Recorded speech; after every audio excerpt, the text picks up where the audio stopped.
कोई नेताजी के पीछे पीछे घूमता था, मंत्री जी के पीछे पीछे घूमते थे और कहते थे मेरे बेटे की नौकरी लगवा दो। ये ऑलमोस्ट चाहे सपा हो चाहे बसपा हो, एक बार सपा एक बार बसपा, एक बार सपा एक बार बसपा। हम कहें बसपा की सरकार में भी पैसे का लोभ, पैसे का लालच किस तरह से था। शेड्यूल कास्ट का बच्चा है तो उसके लिए कुछ डिस्काउंट था कि नहीं, वो 5 लाख देगा, बैकवर्ड है तो 10 लाख देगा, फॉरवर्ड है तो 20 लाख।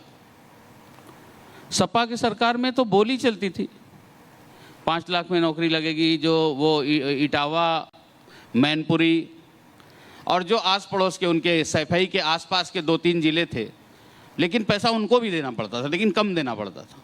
बाकी और जिले के जो थे उनको भी पैसा देना पड़ता था। तो एक जाति तक पहले तो अपना परिवार खुद के बाद मामा का लड़का, चाचा का लड़का, भाई भतीजा सारे पदों पर हो गया। अगर उससे निकल आए तो अपनी जाति तक सीमित रहते थे, लेकिन जाति को भी नहीं छोड़ते थे, उससे भी पैसा लेते थे नौकरी पर। लेकिन 8 लाख से ज़्यादा लोगों को नौकरी लगी है। ये बच्चे जो बैठे हैं ऐसे 10 सेकंड के लिए आंख बंद करके थोड़ा सा दिमाग पे जोर देंगे तो हो सकता है मामा के लड़के, मौसी के लड़के, किसी रिश्तेदार, दोस्त यार, जान पहचान के लोग होंगे जिनकी नौकरी लगी है, और उनसे पूछिए तो ऐसे छाती ठोक के उनके पिताजी कहते हैं एक पैसा नहीं देना पड़ा, मेरिट के अनुसार पर नौकरी लगी। अगर ये सच कह रहा हूँ तो जोरदार तालियां चाहता हूँ आपकी। लोग खेत बेच देते थे। तो ये सारा कुछ बदला है आदरणीय प्रधानमंत्री जी के नेतृत्व में। 2014 से जब इस देश की बागडोर आदरणीय प्रधानमंत्री जी ने ली, 2014 से 17 तक जब उन्होंने काम किया, तो भारतीय जनता पार्टी, माननीय प्रधानमंत्री जी ने जो 3 साल काम किया उस पर प्रचंड बहुमत देते हुए 2017 में आज़ादी के बाद पहली बार 325 सीट दे करके प्रचंड बहुमत की भारतीय जनता पार्टी की सरकार बनाई, और डबल इंजन की सरकार में ये सब कुछ संभव हो पाया। 2017 के बाद जब सरकार बनी तो गुंडे, माफिया, अपराधी, पुलिस का कोई इकबाल नहीं था। तो जो अपराधी और माफिया पुलिस के सीओ, सिपाही के ऊपर होते हैं, सब इंस्पेक्टर पर इंस्पेक्टर, कई इंस्पेक्टर पर एक सीओ होता, सर्किल ऑफिसर। उस सीओ को बोनट पर बैठालकर समाजवादी पार्टी का झंडा लगा करके कैसे दौड़ा रहे थे इस सड़कों पर, यही लखनऊ की सड़कों पर। वो बेचारा अपनी जान बचाने के लिए कभी झंडा पकड़ता था, कभी ऊपर का डंडा पकड़ता था कि मेरी जान बच जाए, कभी खिड़की का, कभी वाइपर, कभी शीशा पकड़ करके किसी तरह से अपनी जान। तो ये केवल ऐसा नहीं था उस पुलिस वाले से उसकी कोई दुश्मनी थी, वो एक समाज को मैसेज था, जब हम पुलिस को नहीं छोड़ रहे तो तुमको मारने में कितना टाइम हमको लगेगा। डर का तो पुलिस को एक तरह से दहशत का विस्तार करना, दहशत का विस्तार करने के लिए ये लोग ऐसा करते थे। लेकिन अगर आप ये मानते हैं कि कुछ गुंडे दूर चले गए हैं, कुछ बहुत दूर चले गए हैं, तो जोरदार तालियां चाहता हूं आपकी। तो गुंडे, अपराधी, माफिया जो यहाँ इस शहर की, इस प्रदेश की पहचान बन गए थे, उनसे मुक्ति मिली। देश में पहली बार मुझे अवसर मिला सिविल एविएशन डिपार्टमेंट का मिनिस्टर होने का, और मैंने उस पर वर्क किया। जेवर एयरपोर्ट जो केवल बोतल में जिन की तरह निकलता था, चुनाव के समय निकलता था, आज बन करके तैयार है। एशिया का सबसे बड़ा एयरपोर्ट और दुनिया का चौथा सबसे बड़ा एयरपोर्ट बन करके तैयार है। जिस दिन माननीय प्रधानमंत्री जी उसको उद्घाटन करने के लिए टाइम दे देंगे, हम लोगों ने मांगा है, वो उद्घाटित हो जाएगा। और देश का पहला ऐसा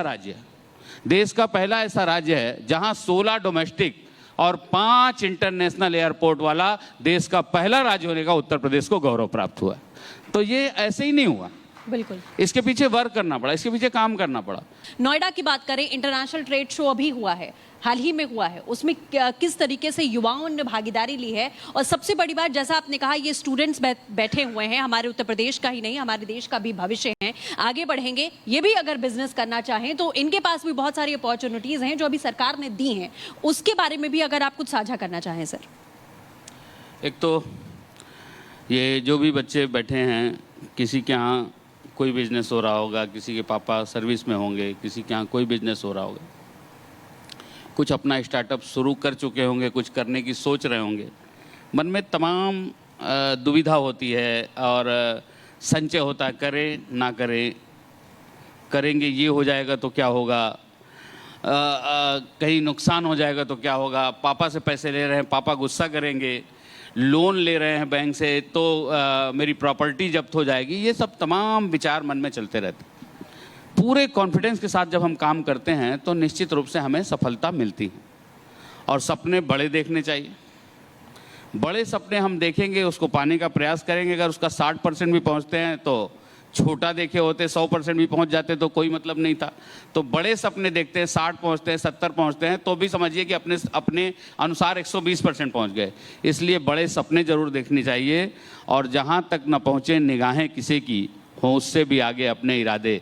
हमें चांद पर जाके रुकना नहीं है, मंजिलें हमारी सितारों से भी आगे। ऐसी सोच के साथ आप आगे बढ़े। आपको आगे बढ़ाने में हमारी सरकार कहीं पीछे नहीं है, हम कहीं पीछे नहीं। आपको लगता है कोई नंदी अंकल कहेगा, कोई नंदी भैया कहेगा, कोई नंदी जी कहता है, आपको आगे बढ़ाने में हम कहीं पीछे नहीं हटेंगे, इस बात का भरोसा और विश्वास दिलाना चाहते हैं।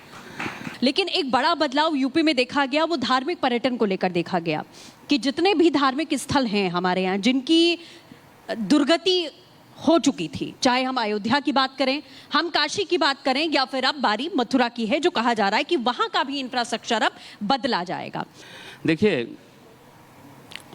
2014 से अगर आप देखेंगे, मैं बार बार कहता हूं कि 10-15 सेकंड के लिए ऐसे आंख बंद करेंगे, मन में विचार करेंगे तो 2014 के पहले का भारत और आज का भारत, उसमें जमीन आसमान का फर्क है। आज हमारे पासपोर्ट की वैल्यू बढ़ी है।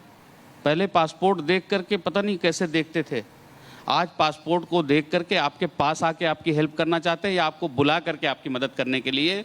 विदेश में अगर आप कहीं लाइन में लगे हैं, आप वहाँ पर भी जा कर के इमिग्रेशन में हैं तो आपको वो सम्मान मिलता है। अगर मिलता है तो जोरदार तालियां चाहता हूँ आपकी। ये प्रधानमंत्री, आदरणीय प्रधानमंत्री नरेंद्र मोदी जी की वजह से संभव। आदरणीय प्रधानमंत्री जी के नेतृत्व में पूरी दुनिया ने देश की चमक और धमक को महसूस किया है, चाहे सर्जिकल स्ट्राइक हो, चाहे एयर स्ट्राइक हो और चाहे ऑपरेशन सिंदूर। जो आतंकी हर समय आंख दिखाते थे, आतंकी घटनाएं जगह जगह होती थी और पाकिस्तान वहां से ललकारने का काम करता था, उस्काने का काम करता था। उनकी कोख में जाकर के ऑपरेशन सिंदूर के माध्यम से उनकी कोख में जाकर के दफन करने का काम आदरणीय प्रधानमंत्री जी के नेतृत्व में हुआ है। और पूरी दुनिया ने इस देश की चमक और धमक को महसूस किया था। दुनिया में पहले 2 देश थे, एक अमेरिका और इजराइल, जो अपने दुश्मन देशों से बदला लेते थे। आज तीसरी सबसे बड़ी सैन्य शक्ति बन करके उभरा है भारत, आदरणीय प्रधानमंत्री जी के नेतृत्व में। हम 16 डोमेस्टिक, 5 इंटरनेशनल एयरपोर्ट वाले एयर कनेक्टिविटी में नंबर 1 है देश में। अगर हम आज बात करें तो 4 लाख किलोमीटर का सड़क का नेटवर्क है हमारे पास। अगर हम आज बात करें तो 16,000 किलोमीटर रेल का नेटवर्क है हमारे पास। हम लैंडलॉक स्टेट कहे जाते थे। हमारे पास जहाज, पानी का जहाज चलाने के लिए आदरणीय प्रधानमंत्री जी के कुशल मार्गदर्शन में, माननीय मुख्यमंत्री जी के नेतृत्व में वाराणसी से लेकर हल्दिया तक वाटरवे बन गया जी। तो आज 1134 किलोमीटर नदियों का किनारा है हमारे पास। हमारे पास ग्राउंड वाटर बहुत अच्छा है, हमारे पास खेती के लिए उपजाऊ जमीन बहुत अच्छी है। और सबसे बड़ी बात, 25 करोड़ आबादी की वजह से खपत का सबसे बड़ा मार्केट है हमारे पास, जिसे देश दुनिया आकर्षित होकर के खिंची चली आ रही, दौड़ी चली आ रही। बिल्कुल इस तरह से हमने किया। और हमारे ऑफिसर, मैं धन्यवाद भी देता हूँ, बधाई देता हूँ कि सभी लोगों ने जो इंडस्ट्रियल पॉलिसी बनी, हमारी एक अम्ब्रेला पॉलिसी है इंडस्ट्रियल डेवलपमेंट की, एक अम्ब्रेला पॉलिसी, उसके अंदर सेक्टोरियल पॉलिसी है, 30 से अधिक पॉलिसी है।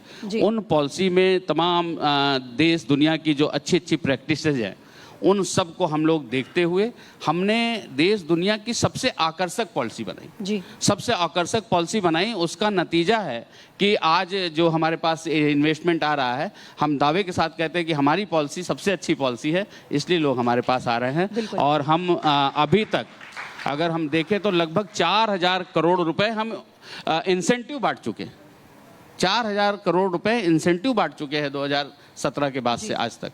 तो निश्चित रूप से ये इन्वेस्टर का भरोसा और विश्वास जीता है, इसी की वजह से संभव हो पाया। बिल्कुल सर, बेहद महत्वपूर्ण बातें आपने बताई यहाँ पर। हमारे जो युवा यहाँ पर बैठे हैं, जाहिर उन्होंने प्रेरणा यहाँ ली होगी।